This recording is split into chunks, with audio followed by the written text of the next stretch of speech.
আসসালামু আলাইকুম। আজকে আমরা সুন্দর একটা মজার টপিক করব যে কোনো একটা জৈব যৌগে কয়টি সিগমা বন্ধন বা কয়টি পাই বন্ধন আছে, এরকম প্রশ্ন মাঝে মাঝে আসে। এই টপিকটা আমরা খুব সহজে শিখব। এই জন্য প্রথমে তোমার একটা জিনিস জানতে হবে যে কী কী ধরনের বন্ধন হওয়া সম্ভব। দেখো, এক বন্ধন থাকতে পারে, দ্বিবন্ধন থাকতে পারে, অথবা কি তিন বন্ধন থাকতে পারে, তাই না?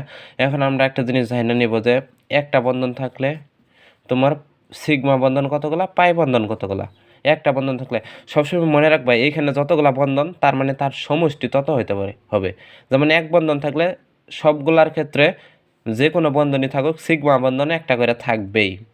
আর বাকি কয়টা করে থাকবে এটা জাস্ট দেখবা কয়টা কত বন্ধন তত খালি পূরণ করবা। দেখো, এক বন্ধন হইতে যেহেতু সিগমা বন্ধন একটা, তাহলে পাই বন্ধন 0 হবে। দুই বন্ধন হওয়ার জন্য সিগমা বন্ধন একটা, তাহলে পাই বন্ধন একটা লাগবে। তিন বন্ধন এখানে, তাহলে সিগমা বন্ধন যেহেতু একটা, তাহলে পাই বন্ধন 2টা। আলটিমেটলি তোমার প্রত্যেকটা ট্রিপল বন্ড যেখানে দেখবো ওইখানে সিগমা বন্ধন একটা থাকবে, পাই বন্ধন 2টা থাকবে। ডাবল বন্ড থাকলে এটা। আচ্ছা, এগুলো তুমি পারবা, ঠিক আছে। এখন দেখো কিছু উদাহরণ দিই, একটা উদাহরণ দিই। ধরো প্রথমে বেনজিন, সহজ সহজ উদাহরণ দিই। ধরো বেনজিনের যে কোনো যৌগ থাকলেই তোমার আগে কি কাঠামোটা লিখতে হবে, সুন্দরভাবে কাঠামোটা লিখতে হবে। বেনজিন তো তুমি অলরেডি জানো যে কিভাবে লেখা লাগে, তাই না?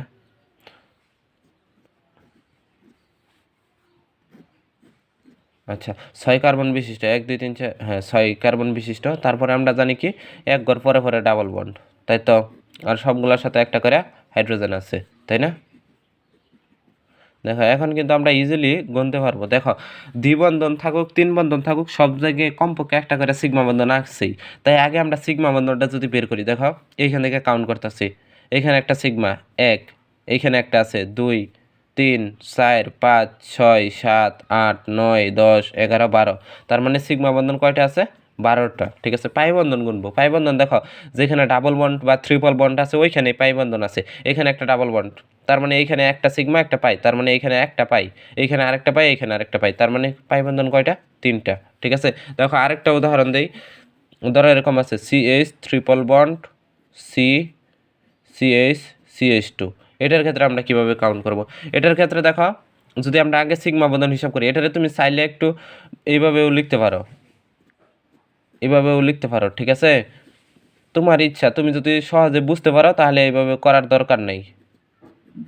ঠিক আছে, দেখো এখন আমরা কাউন্ট করি আগে সিগমা বন্ধন 1 2 3 4 5 6 7। তার মানে সিগমা বন্ধন কয়টা আছে? 7টা আছে।